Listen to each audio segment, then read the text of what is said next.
So this will be the part where I introduce us to the song that I made, because this is this is a no budget production. So I'll just be like,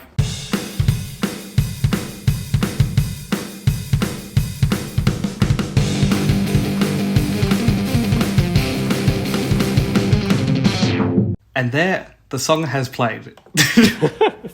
Anyway, welcome to the last Blockbuster in Bend, Oregon.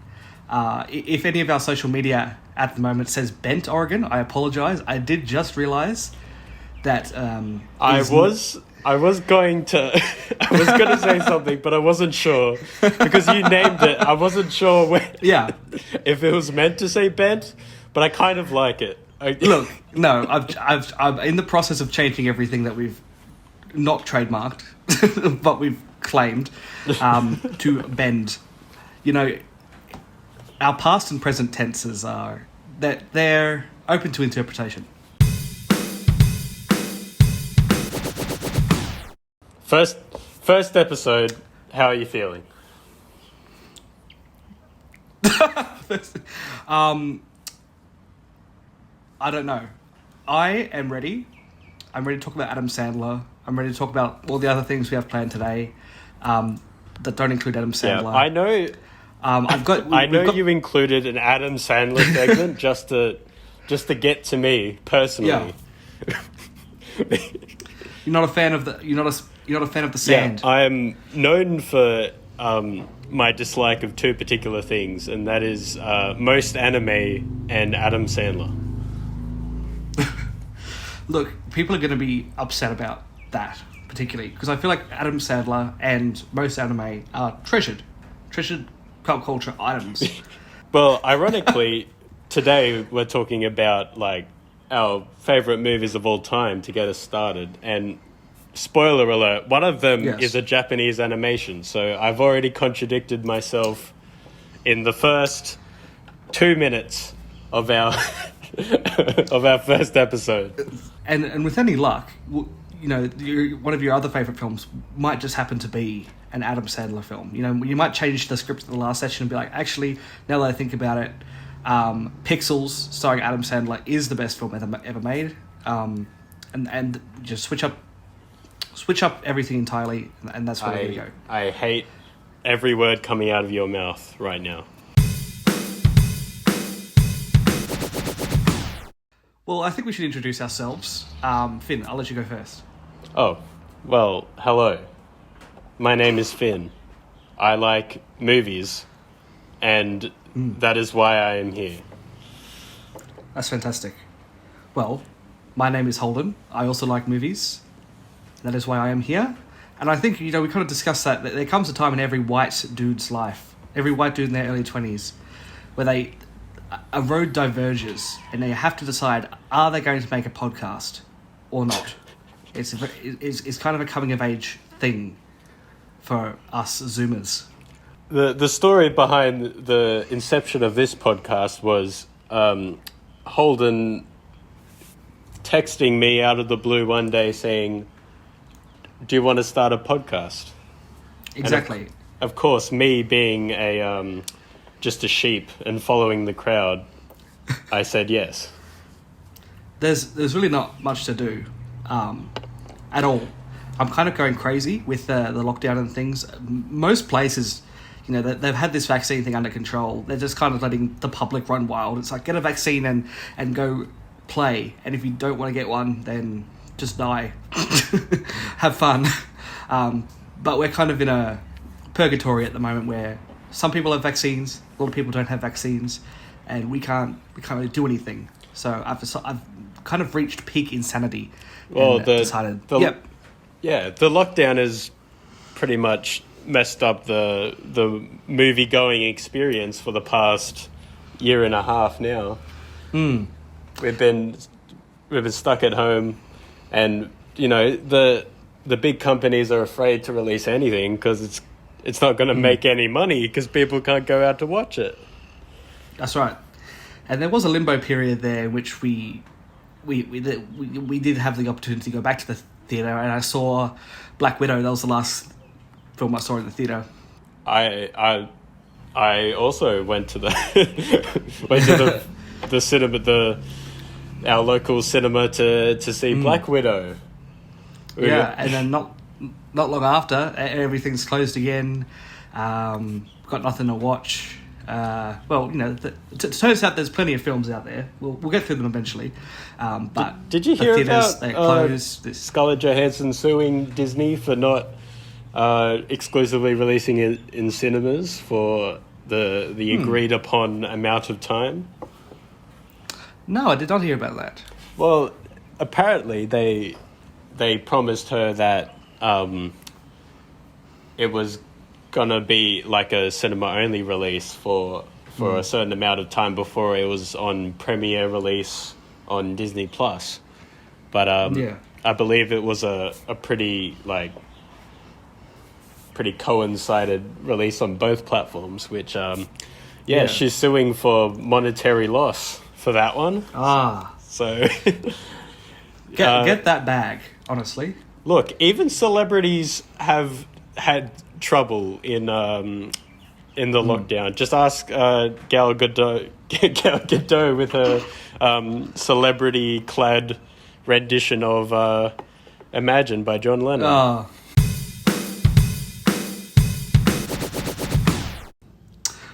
Anyway, well, I guess that's us. What are we talking about today, Holden? What are we doing? That's a good question. So, I thought we'd start by kind of explaining the premise of this podcast. I imagine I'm not a huge podcast listener. Surprise. Why are you starting a podcast? You don't have any podcast experience. You don't even listen to the classics. Look, I dabble. But I imagine there are a lot of podcasts out there that just talk about movies, and particularly review movies, and this isn't that kind of thing. We're not going to review movies. We're going to talk about them. Just chill, hang out. This is not serious. Just two buds chatting about the movies that make them happy. Exactly. There's no critical thinking or analysis gone into this, and any that appears is kind of accidental. Like when you hit a fat one, and the world just becomes so much clearer, and you've just had that epiphany. Any kind of rational thought is a result of that kind of revelation. But basically, if you want to hear kind of people talk critically about movies and what is the quality of the film and everything that goes into it, this isn't the place. We just vibe. We just talk. We talk about things that we like, things that make us. I will. Please forgive me if I slip into my my snarky film critic voice occasionally. It is just how I talk. You're gonna have to put $1 in the jar every time that happens. I suppose it depends. Okay. It depends how in the critic jar. It depends how serious it gets. If you start using words like cinematography, it's over. But yeah. Okay, well, that's basically it. We're just going to talk about movies. Grab a cold one, perhaps. I've got a cold one here, actually. I'm going to open it. Oh, did you hear that? Oh, I did not, but I trust you wholeheartedly. It'll be on the recording. It's all right. Grab a cold one, grab a snack. We're just going to say absolute nonsense for 45 minutes to an hour. And if that's what you want to waste your life listening to, when you could be, there's educational podcasts out there teaching you languages, philosophy. But if you just... This ain't it. If you just want to rot your brain for a little bit, maybe you just want to close your eyes and feed your intellect some absolute calorie-dense, greasy... Just straight dribble. Just straight dribble is what this is. This is it. It's perfect. Absolutely, like I said, no budget. Not even low budget. The song... no. There's literally no budget. Everything that has happened, I have watched... every piece of code that has gone into this has been the result of me trying to do something I saw on a free YouTube tutorial. So, look, if it ends... Oh, actually, that is a lie. I had to rent one of your favorite movies to watch it. It wasn't on streaming? So this is... There is budget. No, I couldn't find it. But this is a $3 podcast. So there is slight budget, but where possible, low budget.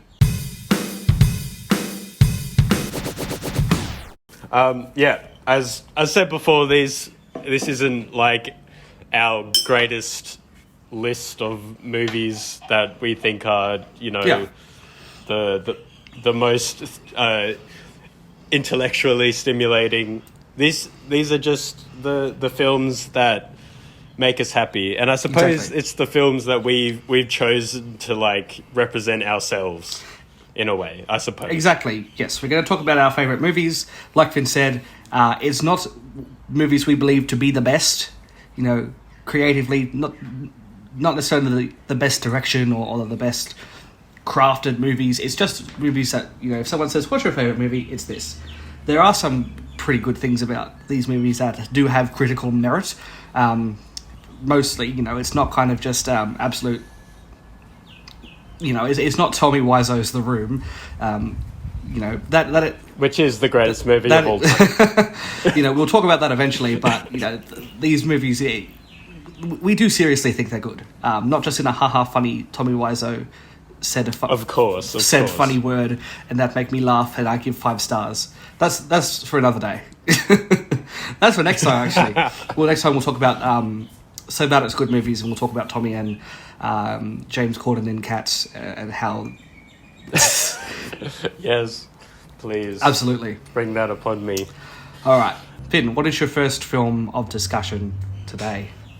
Well, I guess I'll start with one that you've watched recently to prepare for this podcast.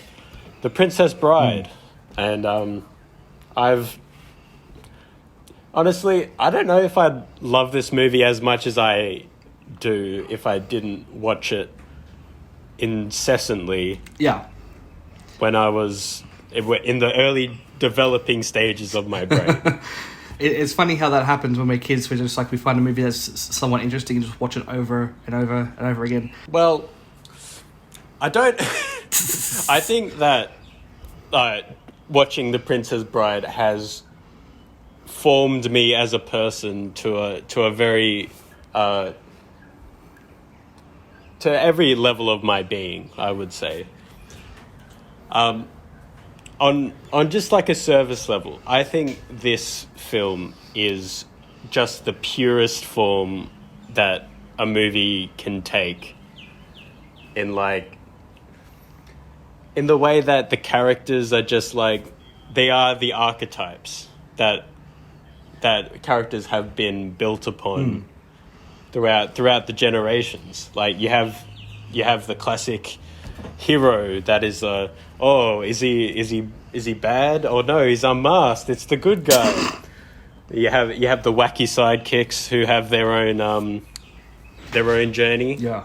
And the damsel in distress, which it's not the most progressive form of female representation, but I choose to take in that this representation as more of like a parody of like classic damsel in distress situations, because this is essentially a parody of like an actual like medieval fantasy movie, in the same vein as like Robin Hood Men in Tights. Have you seen that one? starring Carrie Elways in the same sort of role, I would argue. Yeah. So he definitely got typecast from then on. No, he was in Saw actually. So he bucked the trend towards the the back end of his career. Oh yeah, the main guy. Yeah, he was in Yeah. Sorry, yeah, I did see that. He was in Saw. I wasn't familiar with this dude, but you know, he was a handsome man, and he fights with the sword. But the Spanish guy, you know, I'll let you tell me his name because I've forgotten already. Oh, hello. My name is Inigo Montoya. You killed my father. that Prepare to die. That guy was sexy. Straight up. He is the sexiest man on earth. Just like in the bubble of this movie, and I will not hear anything on the contrary. Look, I think it's correct. So you watched it for the first time recently. Yeah. As a person who hasn't grown up with this entrenched in their mind, I'm curious to hear your initial thoughts. You know, I did go into on this film. Yeah, you know, I did go into it thinking it was going to be like serious and not not like a parody. Paradoxical means something completely different, so I can't use that word. Yeah, no, I thought it was going to be the same plot, but it was going to be serious, kind of like those like 60s, you know, sword fighter. I think, you know, is there kind of a version from like the 60s that is serious? I think I did see something like that. Yeah. So I thought it was going to be like that, but like you said, it is comedic because of like the grandpa and the kid and things like that. And I think that, you know, definitely made it. I feel like if you sent me to watch the 60s version that has the kind of the same plot and has all the cliches in it, I probably would have been bored. But this was different, and it was always like fun to see, you know, the kid and the grandpa interact between, you know, important scenes, especially the kid's personality is like, when is there going to be some sports in or, you know, I love like that's another that goes along with what I said about like this is like the purest form of filmmaking. This is like the purest like framing device that like they could have used, and even like the kid's a framing device. That's he's not really a character, but he goes through a character by the end. By the end, he doesn't mind. He's into it. He's into it. He is. Oh, you know. And then he wants his old pops to read the story again tomorrow. Just like you, when you were a kid, you wanted to watch the movie again tomorrow. Yeah, I'd like. My headcanon is that this is like a Groundhog Day situation where they wipe the kid's memory every day. Grandpa is like really going through it at the moment, so he needs to come back and read the story every day to feel alive. and then, like 30 years from now, it would be like the Adam Sandler 31st Dates situation where he's gonna wake up and he's gonna be 34. Brilliant. And well, I suppose his grandpa won't be around then to read the story. Maybe it will. I don't know. Grandpa was such a legend. But yes, it was heartwarming. And I think I told you it kind of, you know, it gave me very much Labyrinth vibes. Just kind of the absurdist. Yeah. But, you know, 1980s like family film where just strange things happen. And then also I think I was reading somewhere, what was it kind of like the people who produced it had something to do with the Neverending Story as well, or? Look, that's probably the case. Yeah. The Neverending Story is like another one that I grew up with that is like very similar. I think I'm choosing The Princess Bride to kind of like represent that whole like 80s kind of whimsical like fantasy romp that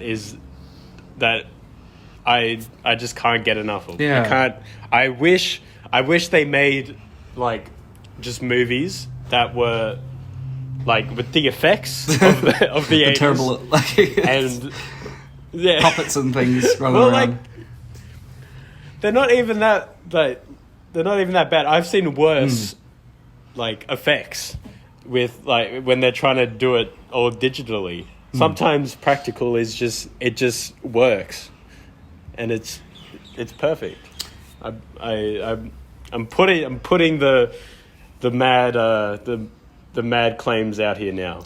They are perfect. Fantastic. In every single way. Look, so I think, when you said you rented one of my favourite movies to watch, I imagine that's Hugo that you mean, Martin Scorsese's only... That is correct. It was... First, best and only family film by Martin Scorsese. Yes. And... I would agree on that point. And, okay.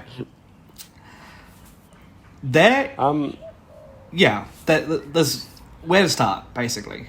It is, at the old MS is quite the guy. He kind of hasn't gained like the reputation of being like one of the big shots in the scene with kind of mediocre films. Everything he kind of puts out is high quality, and this is super high quality, especially in the way it looks. It is probably the most visually stunning film I've ever seen. And look, to be fair, I haven't seen every film. So if someone's going to write, have you seen the journey of the Mer people? No, I haven't. I've seen Hugo. I would watch that. Because everything is perfect. And like we said at the beginning, we're not critics. We don't look for things like, I'm not watching a movie and being like, yes, the cinematography of this is very the high quality, But sometimes just like the look of it is, just so high quality that even people who are just brain deadly watching these films to escape reality and not necessarily to judge them by their quality will sit up and be like, that set design is super impressive. That character, that costume is super impressive. Sacha Baron Cohen's mustache is super impressive. Is very impressive. Speaking of which, kind of like, it's something that could really only be done on a Scorsese budget. So that's kind of why it's so far above all other kind of, family films that are kind of produced by, I'm not sure who the studio is, but, whoever it was. I'm not going to look it up, it it takes too much time, but whoever it was, they trusted the old man. They said, we've got the big M, we're going to splurge, and he spent that money wisely on everything. Set design, lighting, costumes, getting this all-star cast who do amazing, and everyone's cast so well. I was going to say, this is an absolute stacked movie in terms of cast. Oh yeah, like, you've got Ben Kingsley. Yeah, you've got Christopher Lee, which was a delight to see him in action. Rest in peace. And who else? Sacha Baron Cohen, of course. Yeah, I think that was the highlight of my experience watching it. That his character is great. His character, his little romance arc was very pleasing. Yeah, and he's as apart from just being like a funny man, he is a very talented actor. And he has kind of had some. This isn't a serious role for him. But it's definitely more serious than what he usually does. He's usually like screaming a racial slur at someone and getting ass naked. So it was a little bit more serious for Sacha Baron Cohen, but he's still running around and screaming just a little bit. So it was just a little. It was fitting, and he was well cast and has a great mustache. I think we already said that. Well, it was serious for a Sacha Baron Cohen film, but exactly, it was definitely not the level of seriousness that a typical Scorsese film. No, yeah, and he reaches. He pulled it off. It has that comedy, but it has that kind of beauty and the way that you see Paris and how it's lit up and every kind of, I'm not sure if it's CGI or if they, really got out there and painted a set. It's hard to tell. Or probably both, honestly. But, and then everything from kind of like, when they're inside the clocks and everything, there's just so much attention to detail. So, I don't think it's definitely not the highest budget film, compared to what is out there, but it looks so expensive. It has that, everything is, there's not a thing out of place. And also the story is... I think... So... Sorry, you go. It's your film. It's your favorite film. You need to go. You need to talk about it. Okay.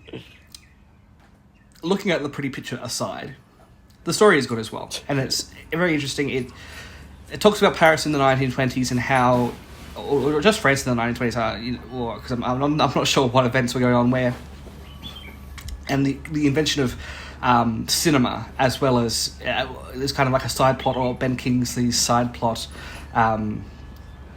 which is probably super interesting. Like I like the clock stuff, and clocks are fun, but I think that was kind of my favourite part, and how they put the old tapes back together and stuff.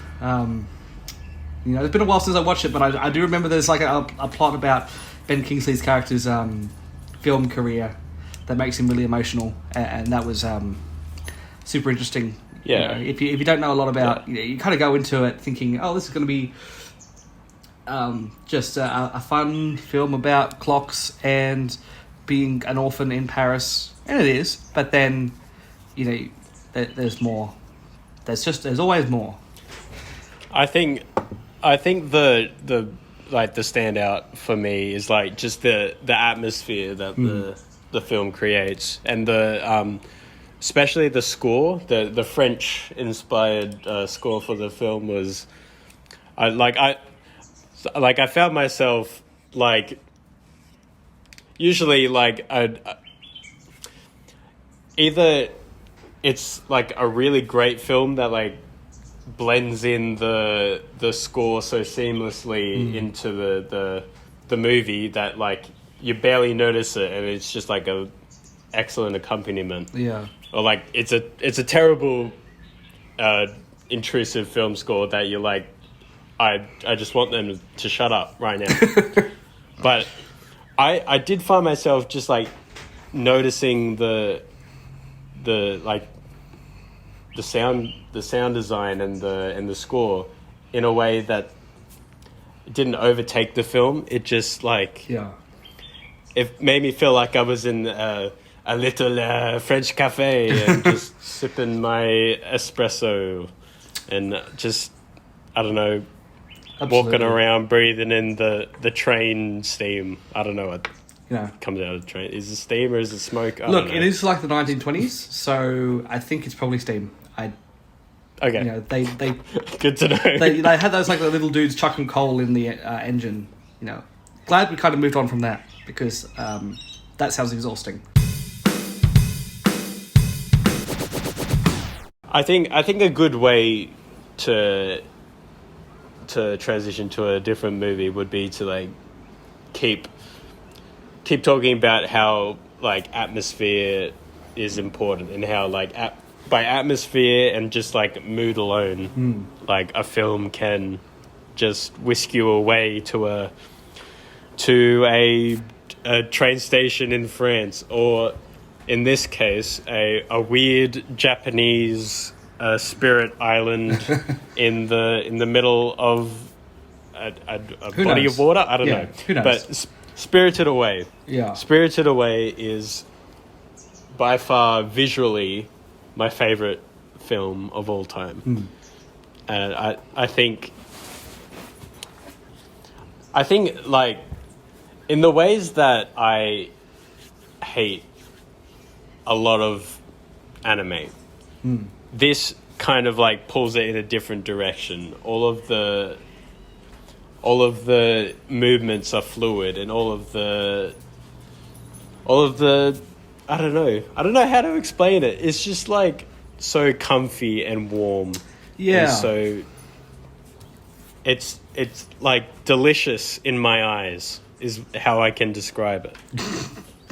I understand. Yeah, and I feel like yeah, there's like a lot of macabre elements of Spirited Away, which I think kind of conflict with that warm feeling. I feel like Howl's Moving Castle, which is another Ghibli film, which you might be interested in viewing, probably much warmer and much homier. I feel like the kind of macabre elements of Spirited Away make it more dramatic, especially kind of the pigs. The pigs were kind of a motif that gave me the heebie-jeebies, because you know that they're like people.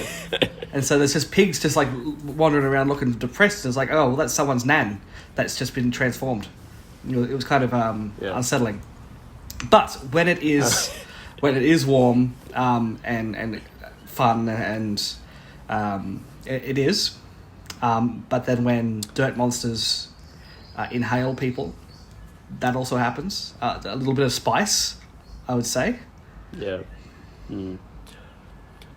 I think what really like gives me the homely kind of feel is like they pulled the most average, like mundane protagonist that they could have possibly like created from like the most unwhimsical setting that they could muster, and put her into this whimsical like surrealist kind of trip. Yeah. And it's very,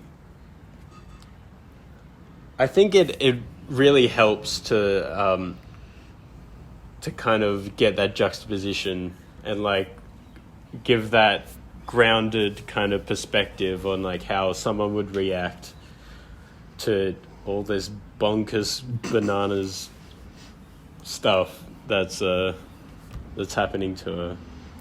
Absolutely. And you know, it's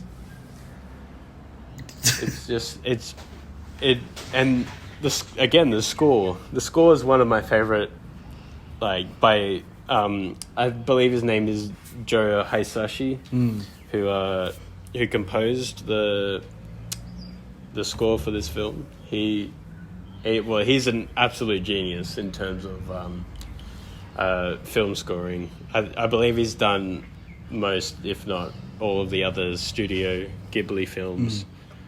And he knows how to get emotion where, I don't know, it's just like... It's just talent. Beautiful.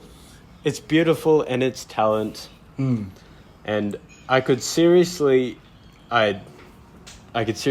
just put on this movie and just like turn off the volume, just put it on mute, and just look at it and just slip away into this surrealist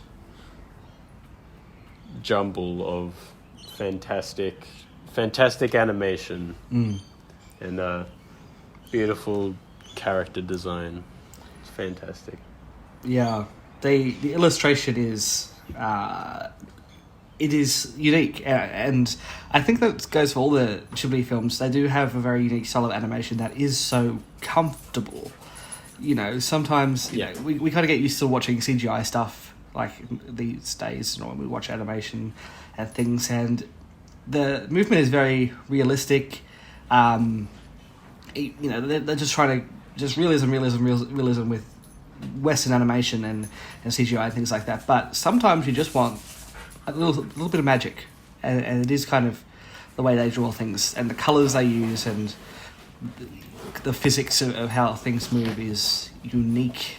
And again, it's comfortable. You know, it's not so out there that, you know, you feel kind of like you're watching a flip book or something.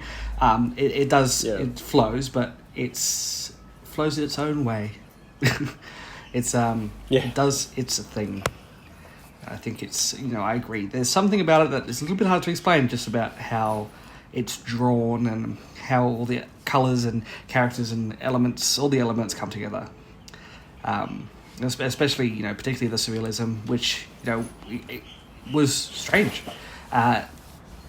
It is a strange film, but I think I wouldn't have it any other way. So sometimes, like when you're about halfway through, it's like, this is just it's kind of a bit crazy. Like I'm kind of struggling to find out what the purpose of all this is, but by the end, you kind of just accept like how weird it is. Yeah. So, it works. Exactly. It just works. Everything works. Everything works. I personally don't see a weak point in it, in my so biased opinion. I think that's valid. Yeah. I'm sure if you talk to like the critics, I'd be like, I don't know. I think Spirited Away is pretty well received in general. But there's always that one guy who's like 6 out of 10. I didn't like the Pixar moms weren't thick enough.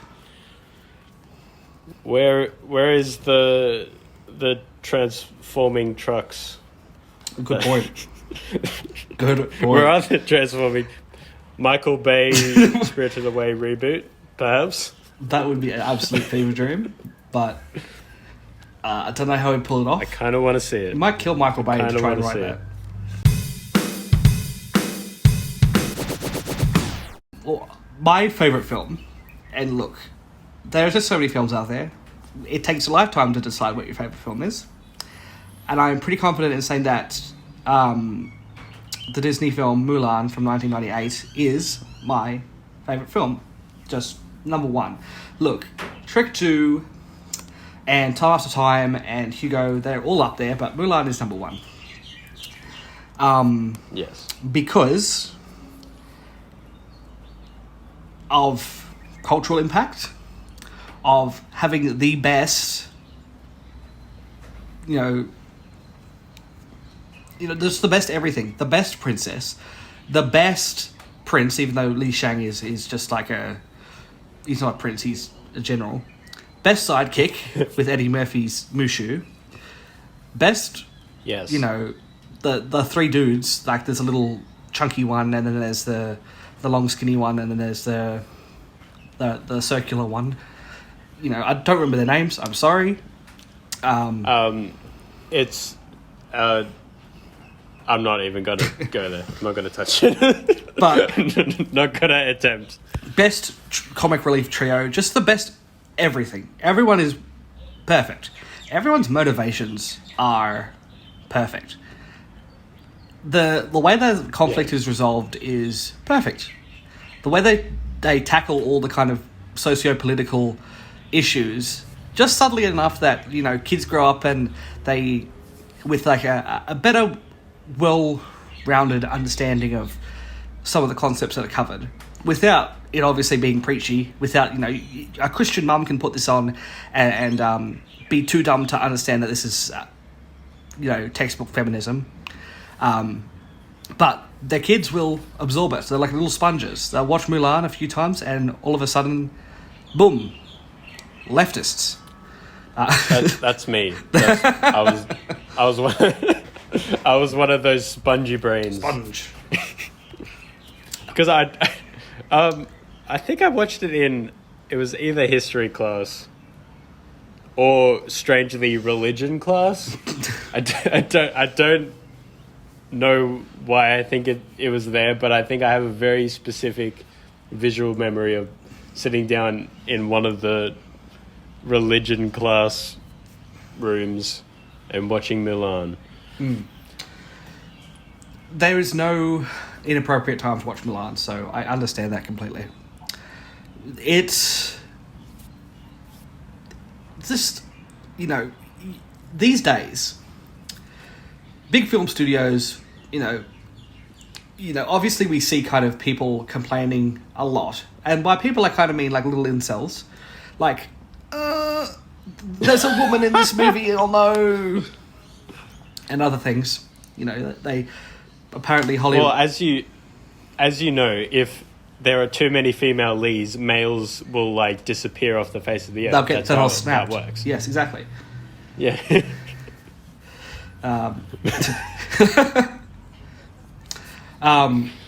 But and so it is true that as hard as it is to admit that some studios do purposely put messages in films that are progressive and promote social progression and social justice and social unity. And that doesn't sound like a bad thing, but sometimes it takes away from the story, you know.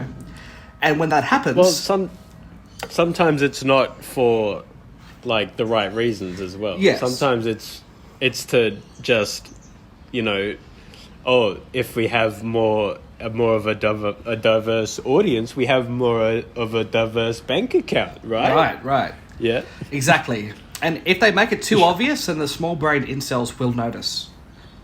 So... Correct. What Mulan does is it... Who knows? Probably unintentionally, intentionally, it doesn't matter.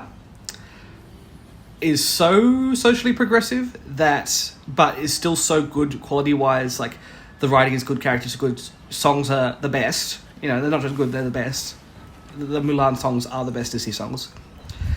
That even the most, like, objective to wokeness would just ignore it because it's that good. What we have is and look, it was 1998.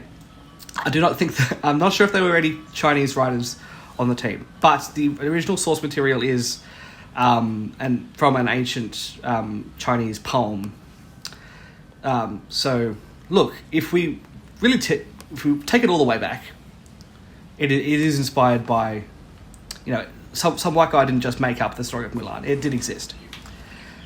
There is very positive Chinese representation. The character design is not whitewashed. You know, you can't look at these guys and be like, oh, these guys just look white. They don't. This is clear and positive Chinese representation that doesn't rely on stereotypes and celebrates culture and all that good stuff. It also has all that good juicy stuff. That good stuff, and also Chinese spirituality. You know, that's probably why you watched it in religion. Like you've got like I'm not sure what I might say it's Buddhism, but I'm not sure just because of some of the idols. And some of the ancestral worship that happens in the film, but I don't know a lot about Eastern religion. Yeah, when Mushu hits the god, yeah. And he's like, "I want to be God." Yeah. Am I remembering this movie correctly? Yes. Is that what he does? I don't. I want to be God, and I'm gonna kill all of you, spirit dragons. I think is that what he does? I think he wants to be immortalized like the ancestors, but he's just He's just like an idol or a talisman or something, as opposed to an ancestral spirit. But I don't understand how Mushu the dragon can be an ancestral spirit because no one in the family is descendant of dragons, as far as we know. I think that might be impossible. But look, it is Disney. Stranger things have happened. Despite how it does everything right. There's also the female representation, just the positive, like female representation, and although not I guess we'll say it's a headcanon. Li Shang is bi. He wants to frick Ping. He was into Ping. He was into her. Yeah. He was into when before there was any indication that she was a woman. That's right. He was into Ping, and although he feels betrayed for a moment that this was all a stunt, when Mulan's identity is revealed, he still wants to hit. So, I consider that a win. You know, it's a big win. It's a big win. I have a question. Yes. Have you seen the live action remake? No, and I don't plan to. Neither do I. Okay, end of discussion. Yeah. No, apparently it does everything wrong. Yeah, no Mushu, no mass murdering Mushu wants to be the big statue, not the small statue Mushu. Oh my god. What's going on? That was my puppy. I think I heard a woof. Woof, woof. Big wolf. Good for him. Yeah, that was Turbo. He thinks Li Sheng is bi as well. Yeah. Look, I was excited just because it is my favourite film. And they said that they're going to do everything right. You know, it's going to be even more respectful. And yeah. Yeah. Yeah, I mean, I don't even... Yeah. It has the best songs as well. Yeah, and they got rid of the songs. That was tragic. And they said that it was to kind of be more politically correct. Look, I don't think there was anything wrong with the songs. You know, maybe you could argue that kind of the use of... You know, I don't even know. No, you really have to be picking at straws to say the songs were offensive. But, yeah, this film is woke. That's all it is. But then it was like, okay, we're going to... And I don't think there were... I think kind of the idea was that it's going to be... Like, the whole production's going to be of East Asian descent. And it's going to be done to honour this important part of culture. But then it turns out that that wasn't the case. And all the writers were... white Americans, and it's like, well, what's going on here? Are we, you know, if you want to kind of remake this story so it is more accurate, then why do it half-assed? You know. Yeah. I'm sorry. I was doing some background research as you were talking, and apparently it was like filmed like near a site of a Muslim concentration camp. Oh god. So I think yeah. So they just missed the mark in every single conceivable way is what happened. Yeah, the original is just better. The characters are better. Everything is better, story's better. So, you know, the songs, like Mulan's not Mulan without the songs and without Mushu, and without its extreme queerness, which I don't even know if they brought to the table in the live action remake. You know, is it remotely queer? Probably not. Probably not. So what's the point?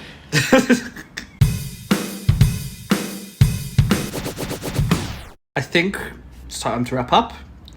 We might quickly talk about, you know, what are the plans for next time, which is, I think we decided. I believe we're gonna go a bit more negative next time. Yeah, you know, you get to watch us moan and complain a little bit, because that's so much more appealing. I know the next episode is going to be like the live action equivalent of this one, where everything's just going to go wrong and everyone's sad by the end. You think so? No, I think it'll be even better. No, yes. I'm kidding. Oh. I'm kidding. Got you. I was just getting into my negative. I was just getting into my negative mode in preparation. Well, okay. Well, yeah. Next time we're going to talk about So Bad It's Good movies. We're going to talk about like the worst movies we've seen, but like that's going to get off the rails really quick. So we'll save that for later. And obviously next time we're going to talk about movies that are so bad that we liked them. Thank you for joining us at the last Blockbuster in Bend, Oregon. Bend. Who knows? Who knows? Maybe if we if anyone wants to sponsor us, so we can go to Oregon, post Corona. I would love nothing more. Now that we're throwing out apologies, sorry, Bend, Oregon. Sorry, Bend, Oregon. That we called you Bend, Oregon. That's all right. I'm in the process of I made a new email address for us, so if you want to complain or send us anything, you can send it to the last blockbuster in Bend, Oregon, at gmail.com. If we get any emails, might read them. Otherwise, also on Instagram and Twitter, although I'm still in the process of setting that up. Write us anything. We'll have a look. Write us some hate comments. Delightful. Please. And we'll see what we can do. But thank you for listening. This is it's been a good use of your time, I hope. Unlikely, but of my time specifically, I think it was a pretty good use of my time. Yeah, definitely our time, but people listening to this probably not so much. But yeah, we'll be back in 2 weeks. This should be up at some point. It might be a bit late, just because I'm a little bit sick. We can confirm that it will be up at some point. That's right, at some point. Who knows? That's the Bend, Oregon guarantee right here. Anyway, it is what it is. It is what it is. Okay, thank you, everyone. See you next time. Goodbye. Goodbye. Thank you.